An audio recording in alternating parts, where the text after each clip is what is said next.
The Carians are an ancient race of humanoid extraterrestrials recognizable by their distinct avian traits, beaked faces, feathered crests, and elegant, elongated limbs.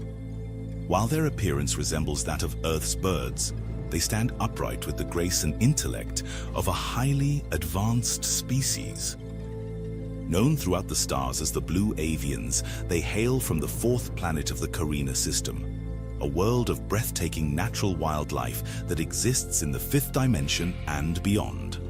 As a founder race and one of the original Anunnaki civilizations, the Carians hold a significant place in the cosmic history of intelligent life. Their homeworld is a rainforest paradise, much like the rainforest and Amazons on planet Earth. But the entire planet is a jungle teeming with life and colors unseen in the Milky Way galaxy. Towering mountain peaks capped with shimmering snow rise above endless emerald green jungles and golden beaches untouched by time. Colossal trees stretch into the sky, their canopies forming floating isles suspended by anti-gravitational harmonics.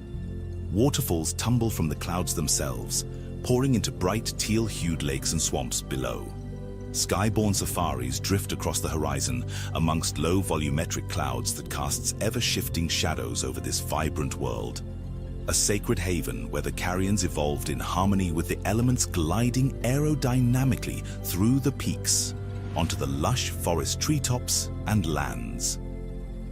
According to ancient cosmic records and interstellar mythologies, the Carians were among the first humanoid species to emerge in the universe, their origins rooted in higher dimensional realms by the angelic Patal. Their existence predates even the formidable Reptilians and the noble Lyrans, placing them at the dawn of sentient life in the cosmos. Their evolution unfolded in harmony with the celestial energies of their world, shaping them into a species of profound wisdom and ethereal grace. Among the oldest sentient beings in the cosmos, the Carians possess a deep and ancient wisdom that shaped the early epochs of interstellar civilization. Their knowledge, passed down through luminous data crystals and vibrational song, carries the history of a race that once walked among the stars as architects of technology and interstellar starships. At some indeterminate moment in their long history, a faction of Carians embarked on a great exodus, venturing into the Orion zone, a region famed for its abundance of habitable worlds and rapidly evolving life forms. The Carians sought to establish a new colony, and in their search, they discovered a planet they named Carion, a humid, tropical world dominated by sprawling bioluminescent rainforests and great aerial reefs that swayed like ethereal ships in the sky. Unlike their original homeworld, Carion presented challenges that prevented large-scale environmental modifications. Its unique atmospheric conditions demanded adaptation rather than transformation.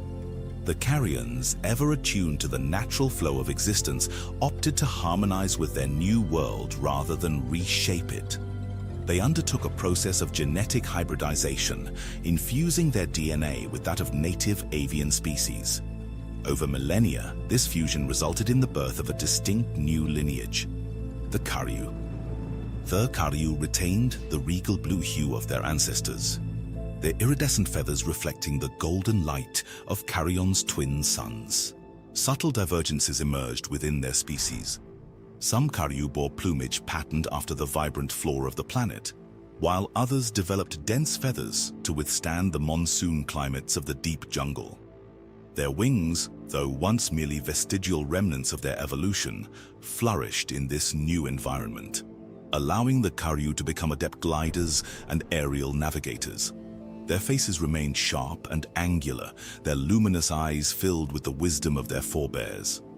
Though they appeared avian, the Karu preserved their mammalian reproductive system, ensuring the continuation of their lineage without losing their core identity. Over time, the Karu ascended to unparalleled spiritual heights, dedicating themselves to the pursuit of universal harmony. They became masters of etheric shipbuilding, constructing vessels that shimmered like living entities, powered by interdimensional energies rather than conventional propulsion. Through this advancement, they eliminated the dangers of traditional spacefaring, allowing them to traverse the cosmic veil effortlessly. Despite their extraordinary capabilities, the Karu seldom left their sanctuary. They became revered as pacifists and sages within the Galactic Federation of Worlds, acting as mediators and spiritual guides. Their alliances with races such as the Eban and the Grail solidified their place as one of the galaxy's most respected species. Far from the tranquility of Carian, another branch of the Carian lineage emerged following a vastly different path. In the C Orionis system, on the planet Dilimans, the Kurr came into being. Believed to share genetic roots with the Carians, the Kurr evolved into a race that exuded both power and regality. Unlike the Karu, who had adapted to a life of peace and ascetic wisdom, the Kurr became formidable figures in galactic politics and warfare. Towering at 7 to 10 feet, the Kurr bore a distinct race of avians due to their pronounced falcon-like heads crowned with crests of tan hue that shifts according to their emotional states. Their bodies, covered in fine, downy feathers, shone with a golden sheen, an effect attributed to their sacred practice of ritual immersion in a mysterious golden liquid unique to Dilimans. This practice not only granted them an ethereal radiance, but also extended their lifespans, making them one of the longest living species in the galaxy. During the reign of the Anunnaki Empire over Terra, also known as prehistoric Earth, the Kurr played an instrumental role. Their knowledge of genetics and celestial harmonics made them invaluable advisors to the Anunnaki, particularly in the manipulation of human genomes. Some ancient records suggest that the Kurr played a guiding role in early Egyptian human civilizations, particularly during a time when certain avian beings united with the sons of Enki and Enlil. Through these celestial unions, they imparted sacred knowledge that influence. It is whispered that their influence is encoded within the very DNA of humanity, a lingering echo of their ancient presence on Earth. Kurr technology rivaled that of the Karu, though their starships differed in both form and function. While Karu vessels gleamed with a soft organic light, Kurr ships shimmered with prismatic energy, appearing as spectral forms that flickered in and out of conventional reality. Like the Karu, they had mastered interdimensional travel, though their excursions were far more frequent. Unlike their reclusive cousins, the Kurr remained deeply engaged in galactic affairs. Their influence felt across numerous star systems. The Karu and the Kurr stand as twin reflections of the Carian lineage, embodying the dual aspects of their species' evolutionary potential. The Karu represent peace, introspection, and harmony with the cosmos, while the Kurr exemplifies strength, longevity, and the pursuit of knowledge. Both races hold esteemed positions within the Galactic Federation of Worlds, their presence a reminder of the boundless adaptability of sentient life. Though they have chosen divergent paths, they remain bound by an unbroken lineage, one that stretches back to the dawn of the cosmos, when the first Carians spread their wings beneath the newborn stars. Together, the Karu and the Kurr are living testaments to the infinite possibilities of genetic and cultural evolution, their stories etched across the annals of galactic history, waiting to be discovered by those who seek the deeper truths of the universe. Avian starseeds are believed to be highly evolved souls who originate from avian-like extraterrestrial races, often associated with high vibrational star systems such as Lyra, Cygnus, and sometimes Sirius. These beings are said to embody the wisdom of the skies, acting as messengers, visionaries, and energetic bridges between realms. Avian starseeds carry within them the energetic memory of flight, of gliding effortlessly across worlds, dimensions, and skies. In their original forms, these star beings are often winged or feathered, hailing from high-frequency realms where flight is not only natural, but sacred. When such a soul incarnates into a human body, that deep knowing doesn't disappear. It shows up in dreams, desires, and the unshakable pull toward the sky. If you frequently dream that you're flying or gliding, especially without any help, you are most likely connecting to one of your lives as an avian extraterrestrial. Long after Carian sang its first dawnlight, before the great racial fracture tore through the harmonics of the known realms, there was a Kurr avian named Varun. He was not yet a sage of Carian, nor the exile whose name would echo through the subharmonic hollows of forgotten dimensions. In his time, he was a master starship architect, an artisan scientist of the song laws, famed for weaving light into forged weapons and embedding intention into star vessels. Across countless dimensions, his name was spoken not in fear or reverence for power, but in awe of his creative sentience and boundless curiosity. They called him the singer of starcrafts. In those mythic epochs, the galaxies were still young. Chaotic webs of proto-civilizations stretching outward for the first time, their early alliances forming like dew at the edge of dawn. The line between the benevolent and the malevolent was not yet firm. Intent was missed. Purpose unformed.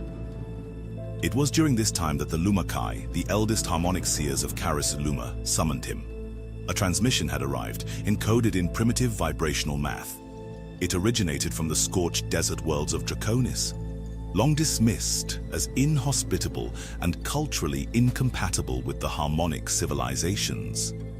Yet recently, a tenuous marital alliance had been forged between Varun's people and the ruling caste of Draconis, a political gesture few expected to bear fruit. The message bore the mark of the Urzkar dynasty, Draconis' iron-blooded monarchy. It came from a single voice, Zuvok Kai, Crown Prince of the Chiakar. His request was simple. He wanted Varun, the master builder of starlight ships, to help build his arsenal for protection purposes. Zuvok claimed curiosity, nothing more. He had heard tales of the song laws and the famed Star Singer, whose creations moved like living symphonies through void space. Some dismissed the request as indulgent. Others called it a trap. But Varun saw potential. He had studied the Chiakar, reptilian, fireborn, hardened by their world's cruel climate, and yet increasingly spacefaring. Their conflicts with the Karu had once been bitter, but times were changing. He volunteered to go. If they ask for a celestial vessel of the stars, he told the Lumakai, I will be honored to shape it. And so, cloaked in a harmonic veil, Varun descended to the Draco system, to a world known only in old charts as Thuban Anwar. The planet was searing and brutal, an endless desert of scorched sands and jagged black stone beneath twin suns. Cities rose from the rock like molten scars, built not for beauty, but for survival. The Chiakar were as expected, proud, militant, and bound by codes older than memory. At their center stood the Urzkar monarchy, ritualistic, fire-forged, and unbending. Their traditions were severe, their unity absolute. And yet, when Varun met Zuvok Kai, something shifted. The prince stood tall in obsidian warplate, crowned with serrated horns, golden eyes sharp beneath the weight of rule. He spoke with gravity, not the bombast of a warlord, but the certainty of someone who had already seen too many futures burn.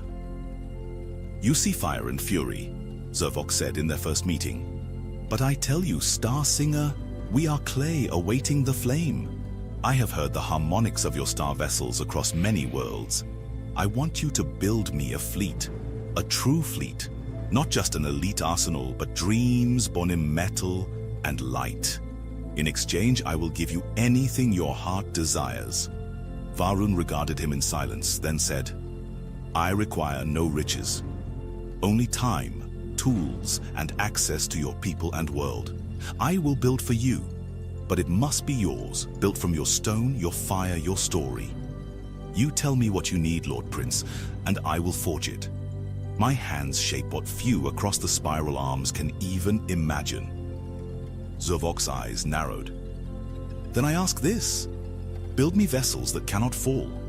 Build me fire that sings through void and silence. Build me a memory that cannot be unmade. Granted a private forge temple near the volcanic ranges of Varnoj, Varun wandered the land, gathering rare materials, obsidian alloys, fire crystals, harmonically active ores buried beneath ash dunes. He spoke to the locals, not the warrior caste, but the quiet ones. He met desert-dwelling villagers, gentle reptilian healers, stargazers, and garden keepers.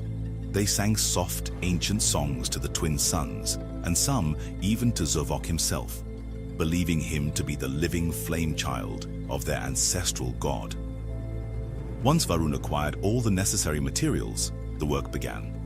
In silence, in sandstorms, in the glow of twin suns, Varun crafted day and night.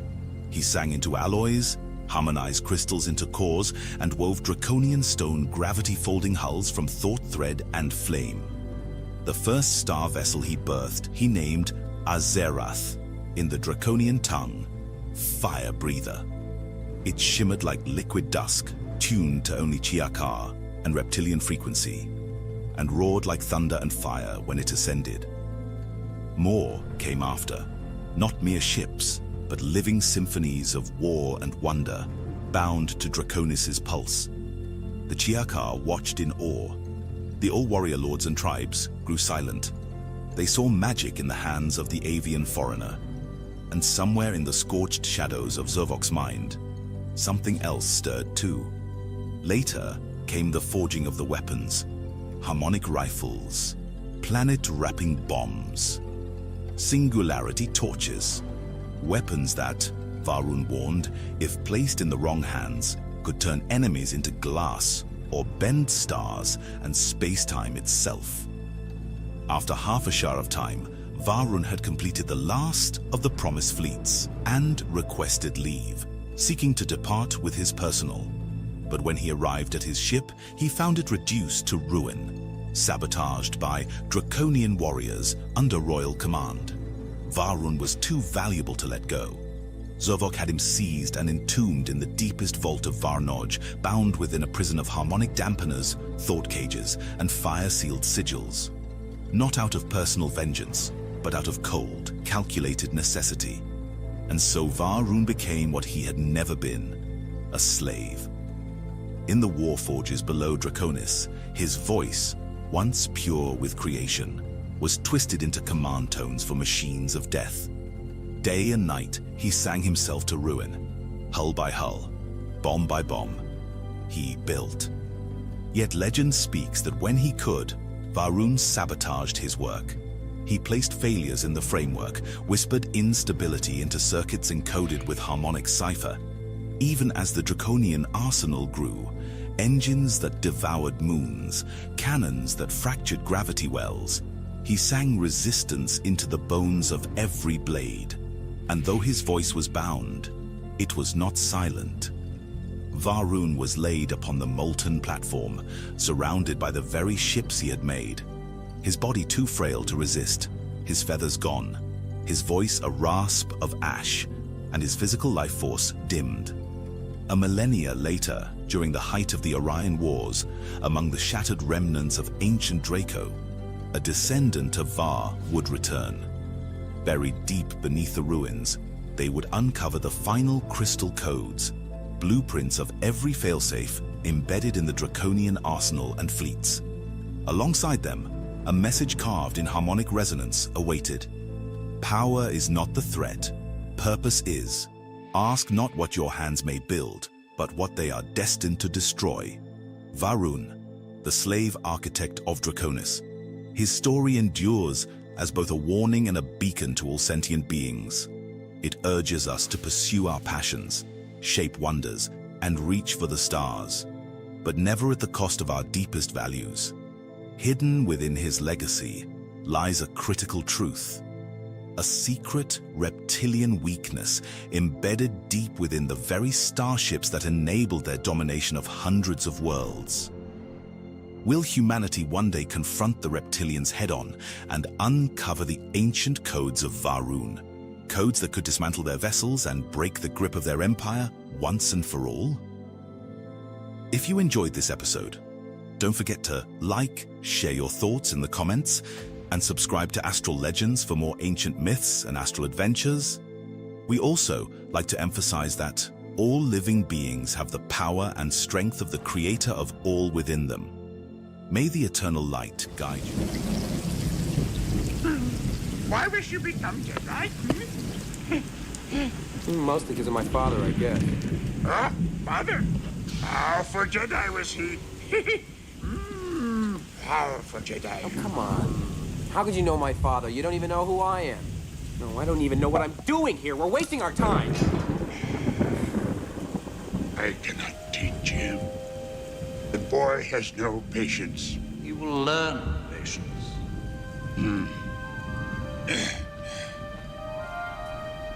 Much anger in him. Like his father. Was I any different when you taught me?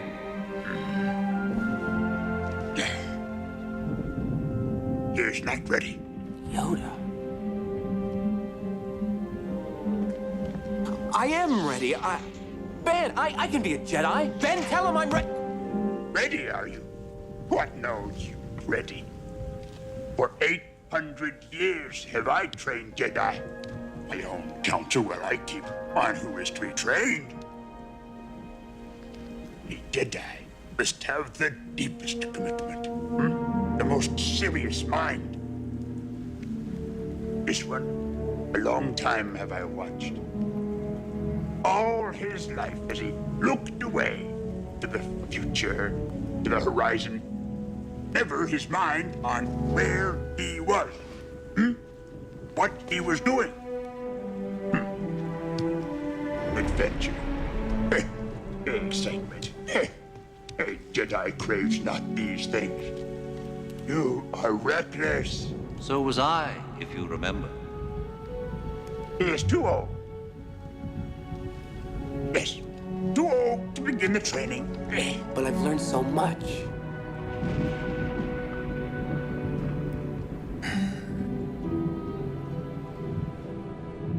Will he finish what he begins? I won't fail you. I'm not afraid. You will be. You will be.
You don't believe in the Force, do you? No. Why? That Force does not belong to the Jedi. It was a Jedi Master who was responsible for the training and creation of Darth Vader. Consumed by the dark side, the Jedi were.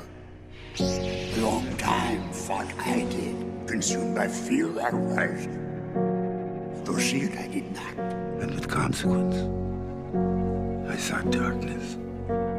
And then, my nephew, Snoke had already turned his heart, and it was beyond what I ever imagined. He would bring destruction and pain and death and the end of everything I love because of what he will become. And for the briefest moment of pure instinct, I thought I could stop it. Leia trusted me with her son. Because I was Luke Skywalker, Jedi Master. A legend. Skywalker. Still looking to the horizon. Here, now. The need in front of your nose. Here. Leia. Look. Leia. Come on. I'm sorry. I know you are. I'm just glad you're here. At the end. I was weak. Unwise. Lost Ben Solo. You did. Lose Rey. We must not. I can't be what she needs me to be. Heeded my words not, did you? Pass on what you have learned. Strength, mastery, but weakness, folly, failure also. Yes, failure most of all. The greatest teacher, failure is.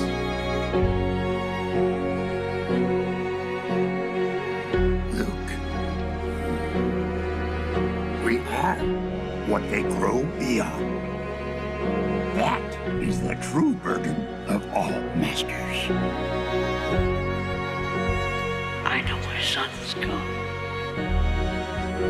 No one's ever really gone. Now, fulfill your destiny. Never. I'll never turn to the dark side. You failed, Your Highness. I am a Jedi, like my father before me. The rebellion is reborn today. I failed you, Ben. The war is just beginning. I'm sorry. And I will not be the last Jedi. Hey, Luke. May the Force be with you.